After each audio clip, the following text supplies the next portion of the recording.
I'm Lena Ferris, 37 years old, and I just took command of a guided missile destroyer with 250 sailors aboard. I'd spent 15 years earning that command, 2 combat deployments, a below-zone promotion, and a career my sister Bria spent those same 15 years describing as Navy administration. Nothing exciting, she can't really talk about it. Have you ever built something real in a world the people closest to you had no way to enter? If so, I see you, and I want to hear about it in the comments. Before I get into what the Command Master Chief said into that microphone on the pier in Florida last October, tell me where you're tuning in from today. And if you've ever had to stand in your own worth while someone who should have known you called you nothing, hit that subscribe button. Because what Bria said to me 30 seconds before she heard my name announced, she didn't get to finish the sentence. My father's name was Henry Ferris. He retired as a Master Chief Petty Officer after 22 years in the United States Navy. And when I was growing up in Norfolk, Virginia, the ocean was simply part of our address. It shaped the calendar, the dinner conversation, the particular way my mother looked at her phone on the days a call was supposed to come. The ocean explained everything, why we lived where we lived, why the dress uniform hung in a bag at the far end of the closet, pressed and ready for years on end, why my father's absence during deployments felt less like a choice and more like a weather pattern.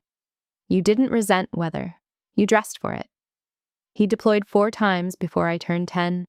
The submarine community runs long cycles. The boats go silent for months at a time, and by the time I was old enough to feel the weight of departure, dates on a calendar, I had already learned to carry them with a stillness I hadn't chosen consciously. Not because I didn't miss him. I missed him in the specific way a child misses a parent who is fully present when they're home and fully gone when they're not. No partial version, no approximation. He was there, or he wasn't. When he wasn't, we adapted. My mother kept the house running without complaint. I kept my father's schedule in my head, and somewhere in that arrangement, before I could have named it, I was already learning the baseline logic of service. The mission comes first because it is supposed to come first, and the people who understand that aren't diminished by it. They are defined by it. My mother, Diane, was a registered nurse. 3 or 4 shifts a week, she managed our household with a quiet competence that I admired without understanding the full cost of it until I was commanding a ship of my own. She raised 2 daughters in base housing, and then, after my father's retirement in the year 2000, in a small house in Virginia Beach with salt air off the water and a harbor view from the upstairs bathroom if you stood on your toes on the edge of the tub. She was calm and capable, and quietly tired most of the time, in the way that women who hold everything together tend to be. And I did not know how much invisible work that quiet exhaustion represented until I was old enough to do that kind of math myself. My sister Bria was born in 1992, 4 years after me. She was warm where I was contained, social where I was internal, naturally gifted at the ordinary maintenance of relationships that I have never found easy. She remembered every birthday in the extended family without a list. She brought things home from school with genuine enthusiasm, and her friends felt comfortable in our house because Bria made rooms feel comfortable simply by being in them. She was good at the world in the way I was good at the water, instinctively, before there was a reason. I was different. I liked the early mornings and the wide harbor and the specific quality of the light on the water before the city woke up. When my father was home, I followed him on his errands to the base and listened when he talked to other senior enlisted men at family gatherings, cataloging the shorthand, the way they measured things. I was storing it. I knew that even then. When my father came home from his last deployment in 1998, I was 10 years old. I remember the specific light of that pier, low and late in the afternoon, the smell of diesel and salt, the families pressing forward against the fence. I stood still and watched him come down the gangway in his dress uniform and felt something settle into my chest with a kind of finality that was actually a beginning. This is what it looks like to come back from somewhere that matters. I didn't know yet that I had already made a decision. The retirement ceremony was the year 2000. A Master Chief who had served beside him for a decade gave a speech about what 22 years costs and what it gives back. Folded flag, handshake from the command. A room full of people who understood without explanation why the work had been worth it.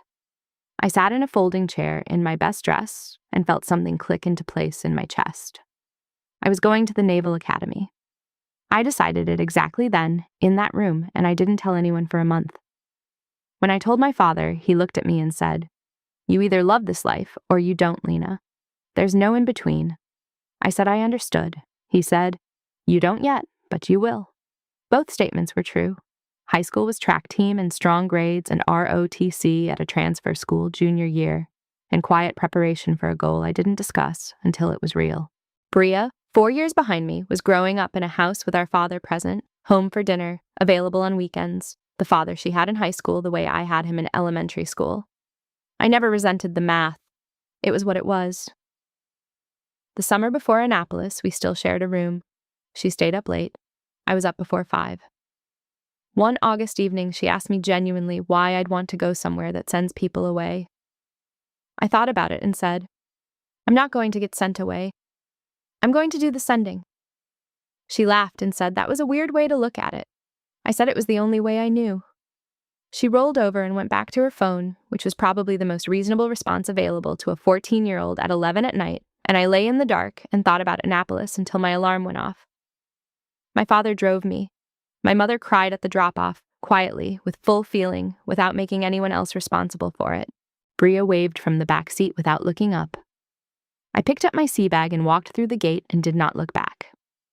Not because I wasn't sad, because looking back has never been how I was built, and because the only thing on the other side of that gate was the next thing, which was the thing I wanted more than anything I had ever wanted.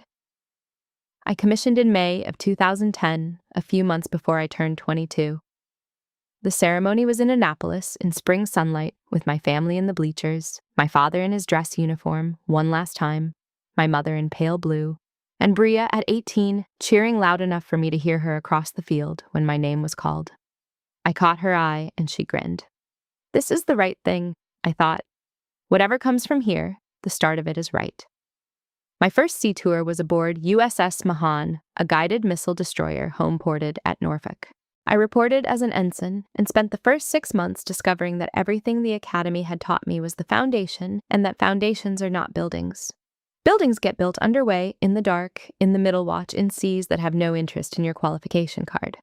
I learned what I was made of aboard Mahan the way surface warfare officers learn, by being cold and tired and responsible for things that mattered before I fully felt ready to be. I found out I was ready. That was the education. It is the only education that counts in this work.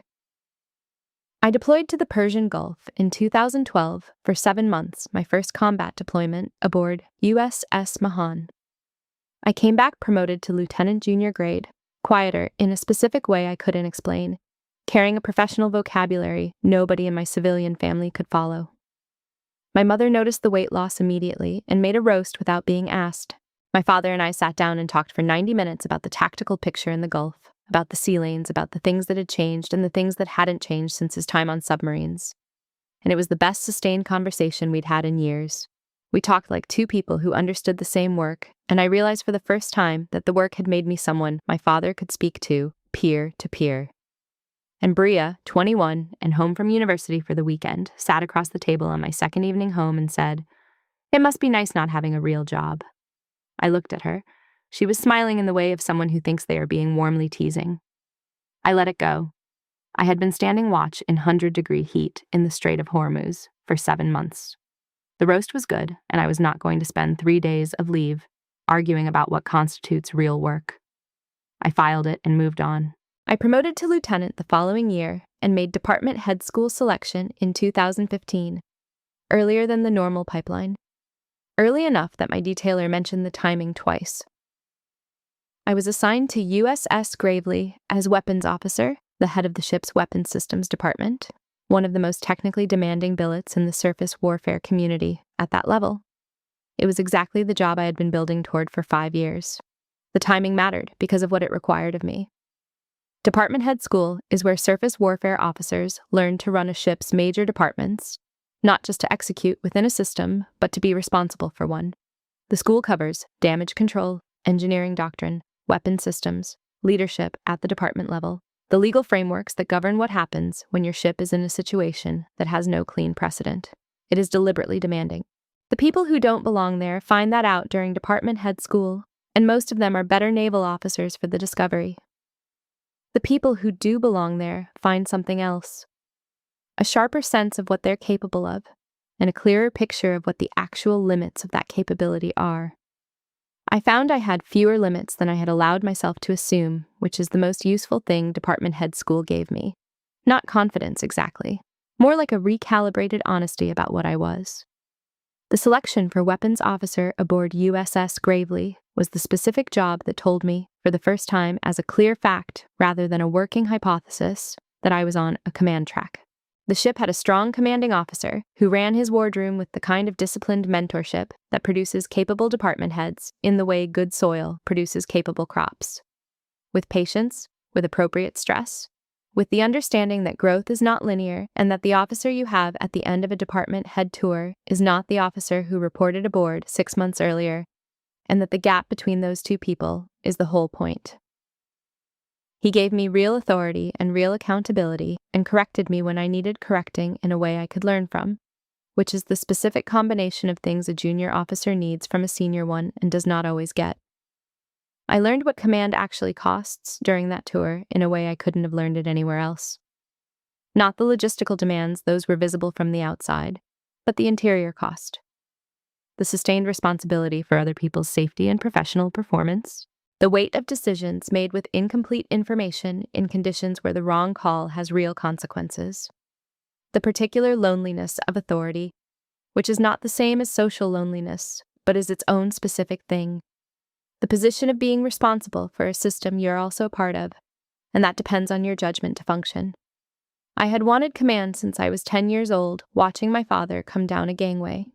I had spent 15 years preparing for it. The Gravely tour gave me my first real sense of what I was preparing to carry, and I carried it without flinching, and that mattered. That Christmas, Bria brought Ryan Jacobs home. He was 28, a lieutenant stationed at Norfolk, confident without being insufferable about it, the kind of officer who'd been in long enough to know the business and still sharp enough to be genuinely curious about the parts he hadn't figured out yet. He and I found each other in the kitchen partway through the first evening and talked for 20 minutes about watch rotations and command master chiefs and the specific texture of operational billets versus staff tours. Somewhere in those 20 minutes, I noticed Bria watching us from the kitchen doorway with a glass of wine and an expression I couldn't immediately name. It wasn't jealousy, exactly. It was the look of a person who has realized the room has organized itself around someone else. Not with aggression, just functionally. They got married in 2018 in Jacksonville. White chairs, waterfront venue, a reception full of Navy people and their families, and a toasting order that Ryan's family had clearly planned carefully. I stood as Bria's maid of honor in a pale yellow dress I had no opinions about on the record. Ryan's commanding officer gave a warm toast. The family beamed. At the reception, Bria was working the room introducing Ryan's Navy friends, and when she got to me, she said, "This is my sister. She does Navy stuff. Administration, I think. Nothing exciting." Ryan glanced at me. Briefly uncomfortable. I smiled and said it was nice to meet them. I was a lieutenant commander at that moment. 1 below zone promotion in my record, 2 combat deployments, department head school graduate, former weapons officer of a frontline destroyer. Nothing exciting. After the wedding, the pattern was the pattern. Every family gathering, Ryan's career narrated by Bria in comprehensive, enthusiastic detail, his deployment schedule, his billet, his ship's operations, his likely promotion timeline. My career handled in a clause. Navy admin. She can't really talk about it. She had decided what I was somewhere around 2013 when she stopped asking, and the story had hardened since then into something she told with the fluency of a person who has told the same thing so many times it has become the truth by repetition. Nobody had a reason to challenge it, including me. I had a career to run. What my sister thought about it was not in my operational picture. Ryan received orders to USS Forrest Sherman in 2019. Operations Officer, Naval Station Mayport, Florida.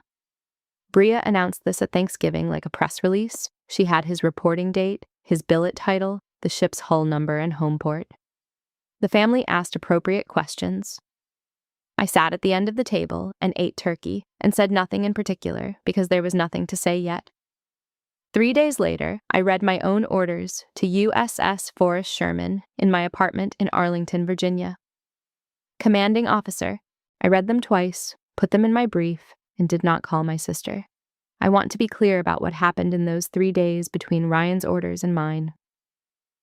When Bria called from Thanksgiving with Ryan's assignment details, the ship, the billet, the hull number, the home port. I had already known for 2 weeks that my own orders were coming to the same command. I had known before she called. I had the folder on my desk, my name, my rank, my assignment, commanding officer. The same hull number she was reciting to me over speakerphone with the enthusiasm of someone sharing genuinely good news. I said nothing about it. Not that evening, not the next day, not the day after. I let her finish telling me everything she knew about Ryan's orders, and I said that sounded like a great ship and a great opportunity, and I was happy for him. That was a true sentence. What I thought about in the 3 days between was this: how the assignment would work professionally, the specific dynamics of commanding a ship on which your brother-in-law serves as an operations officer. This is not unprecedented in the Navy. The service is not so large that personal connections never intersect with chain of command, but it requires precision. Ryan would be evaluated on his performance, documented on his fitness report, and the fitness report would carry my name and my professional reputation alongside his. The personal relationship had no place in that document, and I resolved that night that it would not find one. Fitness reports are either honest or they are not. And if they are not honest, they are not useful, and not useful things are not what I was building my professional record to produce. I decided, in about 30 minutes in my kitchen in Arlington, that Ryan Jacobs would receive exactly the evaluation he earned. No inflation for the family connection, no penalty for it, and I put the decision down and did not pick it back up again. Then I called my detailer and confirmed the reporting date. Then I finished my coffee and went to bed. The change of command ceremony for USS Forrest Sherman was scheduled for the second week of October 2025 on the pier at Naval Station, Mayport, Florida. I arrived 2 hours early in civilian clothes, dark slacks, a plain blazer, nothing that would signal anything, because I always arrive early and quiet to a new assignment before the formality begins, to walk the ground and read the air. The pier tells you things the brief doesn't. The way the crew carries itself when nobody official is watching. The energy of the place before ceremony imposes its structure. These things are worth arriving early for. The USS Forrest Sherman was an Arleigh Burke-class guided missile destroyer.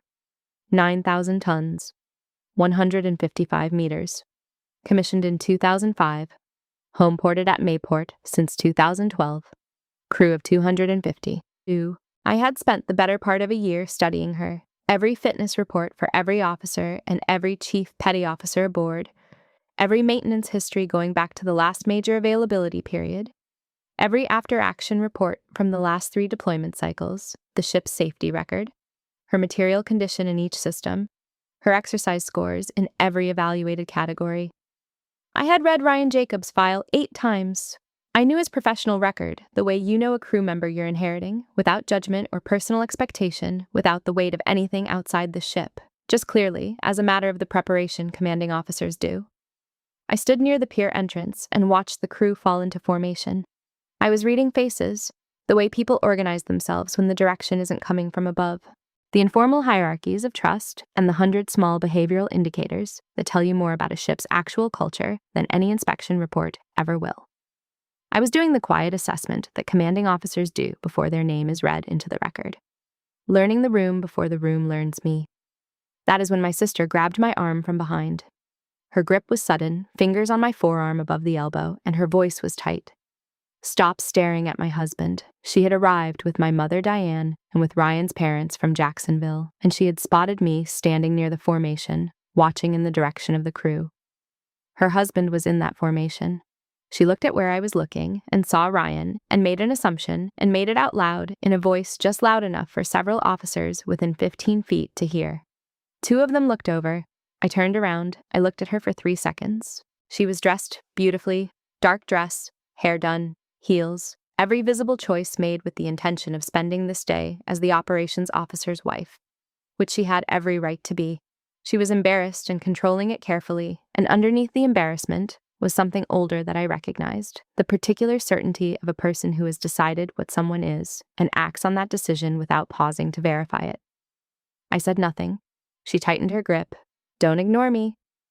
I turned back toward the pier. I could have told her right then. There was a version of this moment where I turned back and said the full sentence and watched the certainty rearrange itself on her face. But there was going to be a microphone and a public record and the formal language of a naval ceremony and 300 people on this pier, including her husband, standing in formation. 30 more minutes would cost me nothing. The clarity would be complete and public. I left her at the pier entrance and went to find my uniform. The ceremony began at 1300 hours. Families in the guest section on the port side. The crew in formation facing the platform. Officers positioned with the attending party. The outgoing commanding officer, Commander David Halloran, delivered brief remarks, measured and generous, the language of an officer who had built something carefully and was trusting it to capable hands. He spoke about the crew's readiness, their professionalism, the work they had done together. I listened from my position near the platform and thought, he has given this crew something solid to build from. That was a good thing to be inheriting. My service dress blue, 2.5 gold stripes on the shoulder boards, gold buttons, 3 rows of ribbons above my left breast pocket, the surface warfare officer badge at the bottom of the rack, the full weight of 15 years, worn correctly and without comment. When Bria saw me crossing the pier from the guest section, I watched recognition move through her face in sequence, the uniform, the insignia, the position near the platform, the implication of all 3 together. I could see her working to assemble the information into something coherent. She understood that she was looking at something she had not accounted for. She did not yet understand the full extent of it. The ship's Command Master Chief Petty Officer, Terrell Webb, stepped to the microphone. The pier went quiet in the specific way piers go quiet at a change of command, the held collective breath of several hundred people who all understand simultaneously what they are witnessing. What is about to become official? What is about to change? He read the orders to Commander Lena Ann Ferris, United States Navy. You are hereby directed to proceed and assume command of USS Forrest Sherman, DDG-98, effective this date. I heard my mother's breath catch from 30 feet away. I walked forward. Behind me from the guest section. Nothing. Not a word. Not a sound. Bria had heard my name. She had heard my rank. She was sitting completely still with both hands in her lap. I accepted the pennant from Commander Halloran. We shook hands, he said. I stand relieved. I said, I relieve you, sir. He stepped back. 250 sailors and officers stood at rigid attention, looking at me. In the front row of the formation, Ryan Jacobs was in his service dress, right hand at his brow in a clean and correct salute, eyes forward toward his commanding officer. He was looking at me. The ceremony ended the way well-run ceremonies end, precisely, with a quiet dignity that doesn't require commentary. The families were invited to the reception, the department heads formed a receiving line, and Ryan was last. Firm handshake, eyes direct, nothing performed. Commander Ferris. Congratulations, ma'am. It's an honor. He meant it. Under everything else that was happening for him personally in that moment, he kept it entirely out of his face. And I respected that the way I respect any officer who knows which things belong on the deck plates. My father found me near the edge of the reception. He didn't say much. He looked at me for a moment and then nodded, the particular nod I have spent my entire life learning to read. That one said, I knew. Of course I knew. He had known what I was earning, and he had held it, the way senior enlisted people hold things when they understand the right moment to say them hasn't come yet. Thank you, Ryan, I said. I look forward to working with you. Both sentences were true. The families gathered for dinner at a waterfront restaurant near the base. It was an awkward meal in the particular way of meals where something irreversible has occurred, and nobody has yet worked out what the new terms are going to be. Ryan talked carefully with me about the ship's upcoming workup schedule. His tone was professional and deliberate, the tone of a man who understands that his professional relationship has just fundamentally reorganized and is calibrating accordingly. Our mothers discussed the restaurant. My father ate steadily and watched both daughters without appearing to watch either of them. Ryan's father made polite conversation about Jacksonville, and Bria barely looked at me for the first 40 minutes of dinner, which I accepted without pushing, because there was nothing to force and everything to let settle at its own pace. Near the end of dinner, Bria stepped outside. I followed. The harbor was dark, the lights from the naval station reflected in the still water. She was standing at the edge of the parking lot with her arms crossed at the elbows and her heels sinking slightly into the grass at the pavement's edge. The anger I had expected was already through her. She had moved past it somewhere in the 40 minutes at dinner. What was left was harder to look at than anger, shame, and underneath it, the slow, uncomfortable work of having to recalibrate something you have been certain about for a long time. She asked me why I had never told her. That question had been sitting in the air between us for years, though neither of us had known to name it that way. She asked it standing in the parking lot outside that waterfront restaurant at Mayport in the October dark, and I heard in it all the years of Navy admin and nothing exciting, not as accusations because they hadn't been delivered that way, but as a pattern that had accumulated until the evening required some accounting of it. She asked it as a person who genuinely did not understand the answer, and that part of it I believed. I had asked myself over the years whether I should have corrected her. It is not a simple question. The honest answer is that I had made a choice early on, not consciously, not in one decision, but in the accumulation of small choices not to push back. And that choice still had a logic to it that I still understood, even from the other side of it. I had a career to build. What my sister believed about it had zero impact on whether the career was built. The work was the work, regardless of how she described it at family gatherings. I had spent 15 years doing it with the precise degree of seriousness it deserved, and the fact that she was summarizing it as administration in another room while I was doing it had no weight in either room. But there is another answer that is also true. I had decided, somewhere in the early years, that she would always choose the simpler story. That asking would cost something. Asking would mean making myself legible in a way that invited assessment, and Bria's assessments of me had never felt like the kind that would go well. She knew who I was at 18 when she watched me leave for Annapolis. That person, contained, early morning, already decided, had never been easy for her to read. It was simpler to not ask. And I had looked at that calculation and made the same one in reverse. It's simpler not to correct. The work doesn't need her endorsement. The career exists without her understanding it. We had both made the easier choice for 15 years, and the easier choice had a cost neither of us had named until October. I want to say something about what it means to be an invisible thing that is also a real thing. When Bria said Navy admin at Ryan's wedding reception to his colleagues, she was not inventing something. She was repeating what she had assembled from limited information, which is what people do.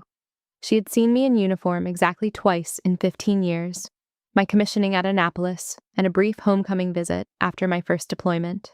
The rest of my career existed outside her line of sight, in a world that operates with a specific kind of opacity even for the people closest to those inside it. She filled the gap with what made sense to her.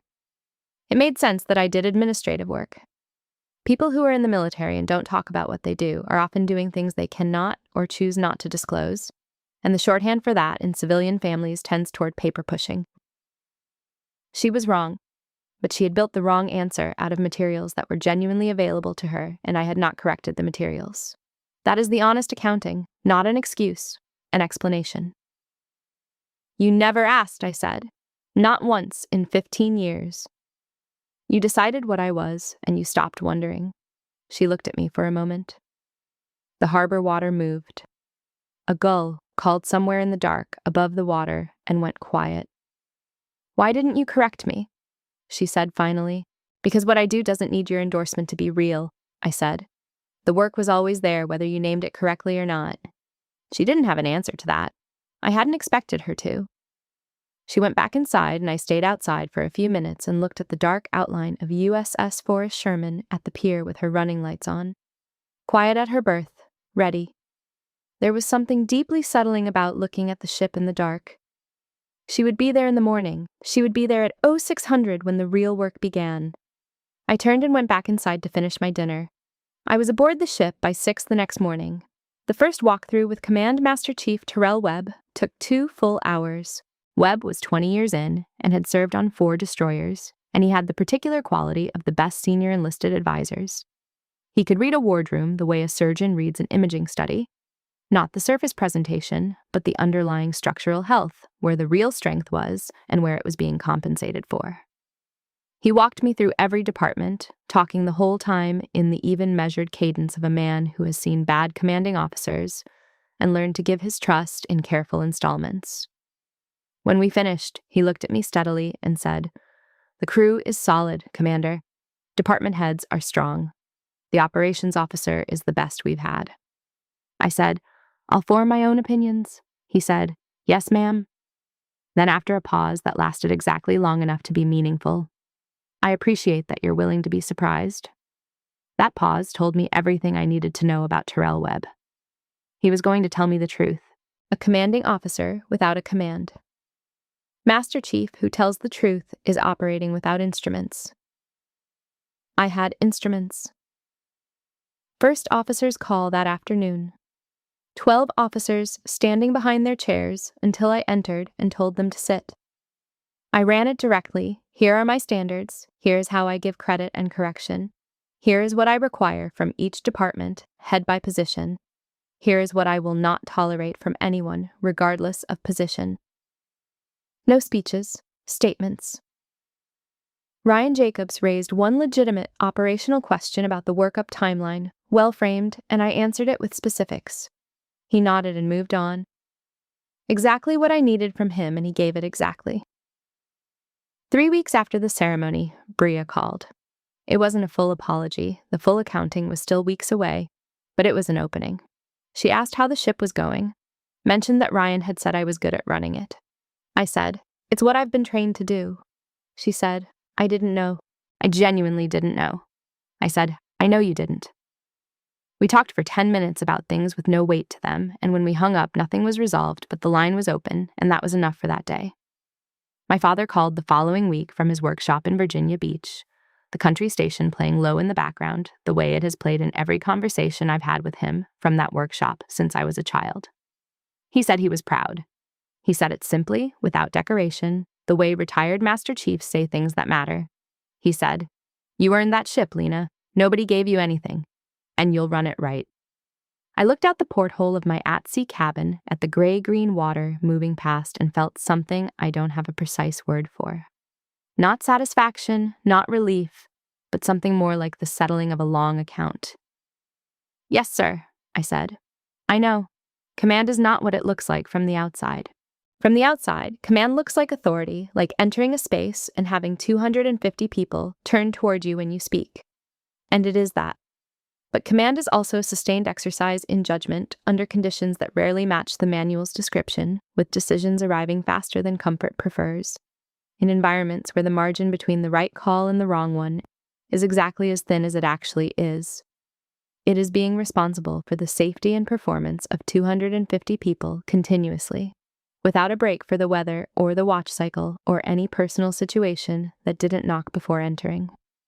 It is what I had been building toward for 15 years, and it was exactly as demanding as I had expected, and exactly as right. Tyrell Webb was exactly what I needed. Honest. He told me where the wardroom was strong and where it needed attention. He told me when I was making the right call and told me, with the appropriate deference of a senior enlisted advisor who respects rank and also respects his own professional obligation, when he thought I was heading toward a mistake. A commanding officer without a command master chief who tells the truth is flying without instruments. Webb gave me instruments from the first day of command. Ryan's operations department performed well in the first major exercise, cleanly and efficiently, with the kind of communication between team members that takes months to build and is immediately visible when it exists. I put it in writing in the ship's log. I give credit where it's earned. I don't editorialize. Thanksgiving was 36 hours in Virginia Beach. I flew in Wednesday morning and back early Friday. My mother made the roast and the casseroles and the sweet potato pie with the cinnamon that has been the correct sweet potato pie in our family since I was 4 years old, and the house filled with relatives. The way people talked to me had changed, not dramatically, but the uncle who had spent 15 years asking about a real job found something requiring his attention in the kitchen. Ryan's mother asked careful, respectful questions about the ship. People recalibrated. I let them. Around 4 in the afternoon, Bria found me alone in the kitchen after the dishes. She had been moving around the margins of the gathering all day, present, polite, not ready to fully land. She said, "I'm sorry." What I said on the pier came out wrong. I was embarrassed, and I said a stupid thing. I said, "I know." Then, "It wasn't the first stupid thing, Bria." she said, quietly. No, it wasn't. That was the most honest thing she had said to me in years. Not a full accounting, neither of us was ready for that yet, but something real, spoken without editing the real part out first. I gave her credit for it. In December, a training exercise went poorly in one adjacent department, not Ryan's, but one whose operations interfaced directly with his team, and the coordination failure between them cost both departments in the exercise score. At the post-exercise debrief, Ryan stood up and said his team bore partial responsibility. He was specific about the failure point. He was specific about the fix. He was not performing accountability. He was naming the problem accurately, because that is how you solve it. I caught him in the passageway after the debrief. I said, that took character. He said, it was the right call, Commander. I said, it was. Now fix it. 6 weeks later, the coordination failure was not a failure. His team ran the same scenario cleanly. I noted it in the ship's log, and I moved on. The deployment orders arrived in January of 2026. Western Pacific, 7 months, mid-February departure. I called my parents that evening. My father asked about readiness posture and the supply chain situation for the Western Pacific workup. Specific questions from a man who wants the actual operational picture, not the reassuring summary. My mother managed the news quietly and practically, and then asked whether I had enough warm socks, which is her way of saying everything she needs to say in exactly the right register without making anyone carry it. I told her I had warm socks. Ryan's fitness report for the first evaluation period came due in January. I sat with it for an evening and wrote it the way I would write any department head's fitness report at his level. Accurate, specific, no inflation, and no penalty for anything personal. Strong in 3 of 6 categories. One area warranting improvement, noted with precision. I rated him where he had earned it, and at midline where he hadn't, and I signed my name to it. One decision had governed the entire process from the beginning. I would write this report exactly as I would write it if I had never met Ryan Jacobs outside this ship. That was all I owed him. That was the thing that would let me look at this document in 10 years and know it was honest. Anything else would have been a form of corruption, not of Ryan's record, but of my own. Bria came to Mayport to see Ryan before the deployment. She and I had dinner alone one evening without Ryan, the first time we'd had dinner together, just the two of us, in years that I couldn't easily count. It wasn't comfortable, but it was honest in a way that our previous conversations hadn't been, and I think we both noticed that difference, and neither of us tried to sand it down. She talked about what it had felt like to grow up in what she called my shadow without knowing there was one. She said she thought I didn't care about the family things because I was always somewhere I couldn't explain and always missing the things she'd wanted me to be there for. She said she'd filled in the gaps herself and filled them in wrong. I told her I had chosen the Navy and that was not the same as choosing instead of her, and that the difference between those two sentences had mattered to me even when she hadn't known to look for it. She said she hadn't known the difference. I said she hadn't asked. Neither of us had anything to add to that, and we let it sit between us for the rest of dinner without trying to make it into something else, which was probably the most honest thing we could have done.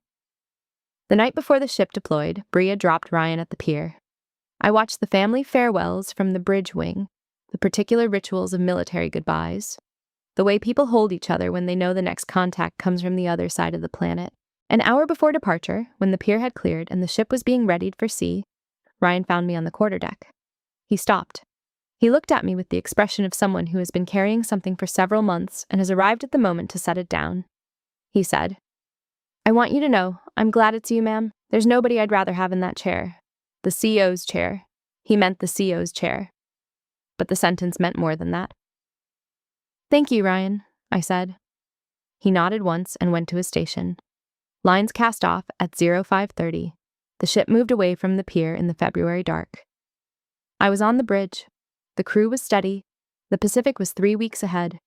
7 months at sea distills everything. The ship becomes its own world, the water, the watch schedule, the people, the work, and not much else. The daily demands of command strip away what doesn't serve the mission until what remains is very clear. The ship, the crew, the job. You find out what your people are made of under sustained operational conditions, and you find out what you yourself are made of when the margin for error is exactly as thin as it actually is, and there is no one to defer to once the lines are cast off. The workup period before deployment had given me a clear picture of the crew's strengths. Ryan's operations department was among them. But deployment is different from workup. In workup, you are pushing against a controlled standard. In deployment, you are pushing against the actual environment, which has no interest in being controlled and changes its requirements without warning. I had expected Ryan's team to hold up. I was pleased to see how cleanly they did. We participated in a multinational exercise in the Western Pacific in late February and early March. 4 nations, coordinating surface and air assets across a shared operational picture that required different communication protocols, different operational rhythms, different assumptions about how authority was distributed and how decisions were made. Ryan's team managed the coordination without the friction that sometimes develops when multiple doctrines are trying to operate in the same space. I noted it. He had trained them for this. That kind of preparation is invisible until the moment it becomes visible, and when it becomes visible, it is unmistakable. The crew, as a whole, was what Terrell Webb had told me they were: solid. Good people who had been well led and who understood their jobs and who were willing to work when the work needed doing. I had inherited something worth commanding. That is not always the case, and I did not take it for granted. We were 3 months into the deployment when Bria's email arrived. 12 paragraphs. Written, I could tell, over multiple sessions, the tone shifted partway through in the way that happens when you write something. Step away from it, think about it differently overnight, and come back to finish it. Changed. The first several paragraphs were about her life in Mayport. The real estate job she was finding her footing in, a neighbor's dog she'd started walking on Tuesday and Thursday afternoons. The specific small texture of a life reorganizing itself around an absence. The writing was more careful than Bria's usual register. I could tell she was working at it. The second half was different. She wrote about watching Ryan prepare for the deployment, the planning cycles, the long days, the way he talked about the operational picture when they'd have dinner together and what it required from him and from the people around him. She wrote that she had started for the first time to understand what the invisible infrastructure of military service actually does. Not just the ships themselves, but what makes the ships coherent. The intelligence and operations, planning, and coordination between commands that happens without any public record and makes the visible work possible. She wrote that she had started to understand that what Lena did was part of what made Ryan's career possible. That the work she had spent a decade calling Navy admin was part of the connective tissue of the whole enterprise, and that she hadn't seen that before, and she was sorry she hadn't seen it. She thanked me. She asked 0 questions, still completely Bria in that way. But somewhere in those 12 paragraphs, something real had been put into words and sent without editing the real parts out, and that mattered. I read it twice. I put my laptop away. I went back to work. Terrell Webb found me on the bridge wing the following morning. He had a way of appearing when something was worth discussing without making a production of the appearance. He asked how I was doing in the tone he uses when the question is genuine rather than procedural. I told him I was fine. He said, "Good. The crew can tell." Then he went back inside. That is what good senior enlisted advisors do.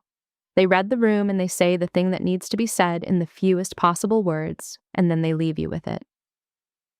A week after Bria's email arrived, we ran a night navigation exercise in the Philippine Sea that required Ryan's team to work around a generator failure that developed at 2340 during the drill. They identified the problem, coordinated a primary workaround through the damage control circuit, maintained the exercise parameters, and completed the scenario cleanly. I called Ryan to the bridge when it was finished. I said, "Good work tonight," he said. "Thank you, Commander." That was the entirety of the conversation. It did not need to be longer. That is what command feels like when it is working. You don't need to narrate it. The work speaks. I stood on the bridge wing one night near the end of the 3rd month at 0200. The Philippine Sea flat and dark, and the stars extremely clear, and the ship making 20 knots through water that had absolutely no opinion about any of us. I thought about Bria's email. I thought about October on the pier at Mayport. I thought about what my relationship with my sister might look like on the other side of this deployment. Whether there was a version of it that was honest in a way it had never quite been. Whether we were capable of building something new, or whether we would, by mutual unspoken agreement, return to a comfortable version of the familiar distance. I didn't know. I genuinely didn't know. What I knew was that what we'd had before was built on her deciding who I was and me deciding it wasn't worth correcting, and that arrangement had run its full course. What came next, if she kept showing up the way that email showed up, I was willing to find out. Not because it was comfortable, because it was honest. The ocean doesn't care who you are, it just keeps moving. I had known that since I was 7 years old, standing at a Norfolk pier, watching my father's boat go dark under the water. We put into port at Fleet Activities Yokosuka in the second week of April 2026 for a scheduled 72-hour Liberty call. The ship tied up at the fleet berth in the late afternoon, and I watched the crew depart in small groups toward the gate. That particular loosening that happens when people who have been living in a pressurized environment step briefly out of it. They deserved it. They had earned every hour of those 72. I walked off the ship alone that first afternoon. Civilian clothes, no radio, no staff, no schedule, no one waiting for anything from me. I took a train into the city and bought tea from a cart near a garden district and sat on a bench and watched nothing in particular for a full hour. The first unstructured hour I'd had in 3 months. I did not rush it. I understand stillness as maintenance, not luxury. A commanding officer who doesn't manage her own cognitive reserves eventually stops being effective, and an ineffective commanding officer is not serving the crew she is responsible for. So I sat on the bench, and I drank the tea, and I let the afternoon move at whatever pace it chose to move. There was a particular quality to the light in that garden in the late afternoon, the way it came through the trees at a low angle and lay on the ground in pieces.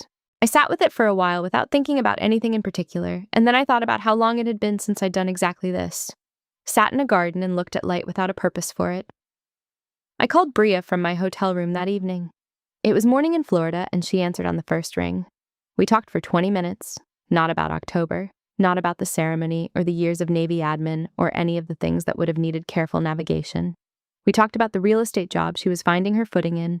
She was working with a small firm that specialized in military relocations, and she'd found, to her surprise, that she was actually good at it. That understanding what it meant to have to move quickly and leave things behind made her useful to the clients in a way the other agents weren't. We talked about the dog Ryan had been researching in his birthing rack for 3 months and had apparently narrowed down to 2 breeds. We talked about our mother's garden, which had gotten structurally complicated because our father had decided to add a raised bed section without measuring the available space, and now there was a question about the fence load-bearing capacity that was beyond his engineering. We talked about nothing that required anything difficult. She mentioned that Ryan said I was the best CO the ship had had. I told her to tell him not to say that until the end of the deployment. She laughed, a short, clean, genuine laugh. The kind that comes when the air between two people has actually cleared rather than been temporarily smoothed over, and said, "That's not a denial." I said, "No, it's not." I called my father after. He answered on the first ring, too.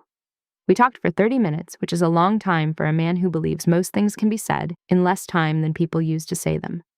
He asked about the deployment, the crew, the ship's performance in the Pacific exercises. He asked about the operational picture in the South China Sea and how the coordination with the Allied navies had gone. Specific questions from a man who wants to know the actual picture. I answered fully, without simplifying. We talked the way two people talk when they understand the same work and are both willing to say what they actually think. He asked how the operations officer was doing.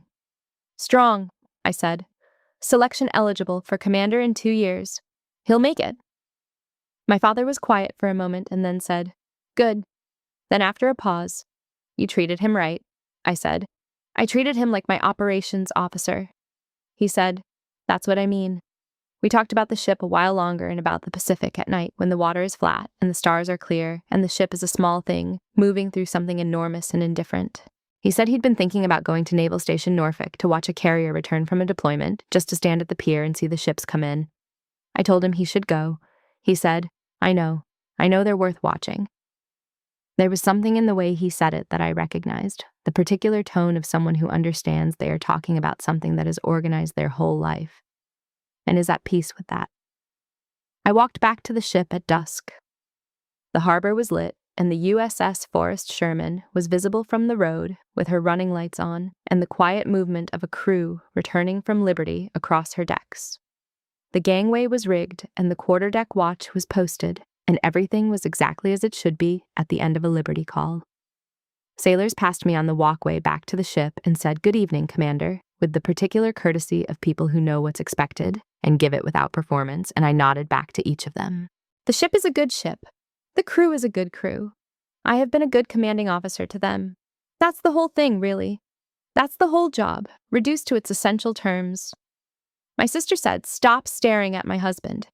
She said it on a pier in Florida in October, in a voice just loud enough for several officers nearby to hear, because she had looked at the direction I was watching and seen her husband in that direction, and made an assumption and acted on it immediately, in exactly the way she had always handled information about me, without pausing to ask a question. That consistency is not something I say as an accusation. It is simply what it was. She had made a decision about who I was years before, and the decision had made her efficient. No need to ask, because she already knew. 300 sailors heard what happened next.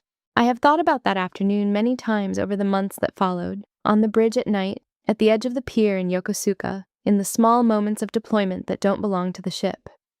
I have tried to identify precisely what it felt like when the announcer read my name and my rank and my new command into the public record. With Bria sitting in the guest section with her hands in her lap and Ryan standing at attention with 249 other sailors. What it felt like was this. It felt like confirmation. Not satisfaction, exactly, though satisfaction was part of it. Not vindication, though that word is not entirely wrong.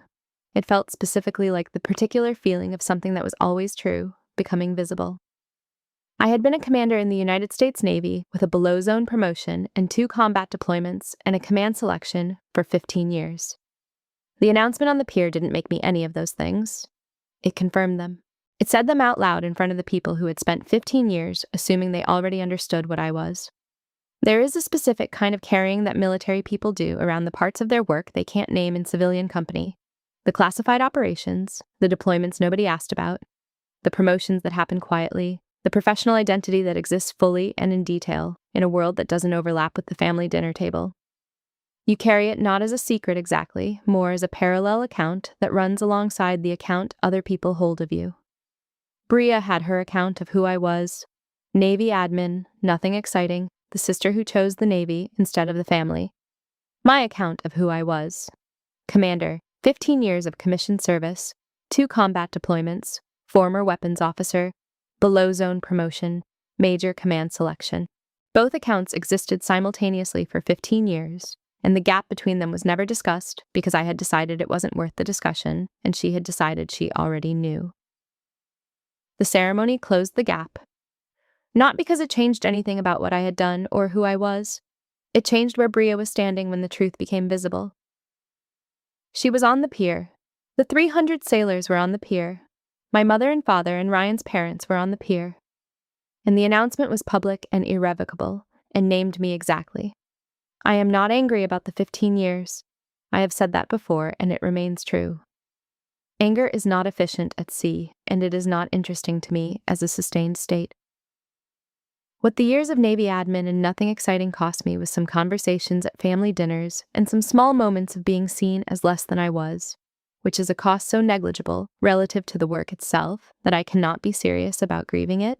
What I know about those 15 years is this. The work was always real. The deployments were real. The watch bills were real. The decisions made in the middle of the night with incomplete information were real. My sister's summary of them as administration had no effect on any of that. The ship I command was earned by exactly the career she spent 15 years dismissing in a clause. The dismissal did not diminish the career. It diminished nothing. I have given 15 years to the United States Navy, and the Navy has given me a ship, a crew, and a career that my sister spent a decade summarizing in one dismissive sentence. I am not angry about that. Anger is not efficient at sea. What I am is certain about the work, about the value of it, about the quiet and steady dignity that accumulates over 15 years of showing up and doing the job as well as you are capable of doing it, whether anyone is watching or not. When the announcer read my name on that pier in October of 2025, all it did was confirm what was already true. I am the commanding officer of USS Forrest Sherman. I earned that ship. Every watch, every deployment, every early morning, every decision made in the dark on incomplete information, with people depending on the quality of my judgment. Sometimes the best thing you can say to someone who underestimated you is nothing at all. The USS Forrest Sherman is in the harbor at Yokosuka tonight, rocking gently in the evening tide. My crew is returning aboard. Tomorrow we go back to sea. I turned and went below. If you've made it to the end of this, thank you. For real. I know this one wasn't about a dramatic confrontation or a loud moment of justice. It was about a pier and a microphone and a sister who'd been telling a 15-year story about me that she'd never once thought to verify. What the Command Master Chief said into that microphone, that's the kind of thing that doesn't need a lot of words around it. Some truths just land. I want to know, have you ever let someone hold the wrong version of you, not because correcting them would cost too much, but because some part of you decided the work was real, whether they saw it or not? Did they ever find out? Drop it in the comments. I read every single one. And I'm always more interested in your story than I am in my own. And if this one meant something to you, subscribe and hit the bell.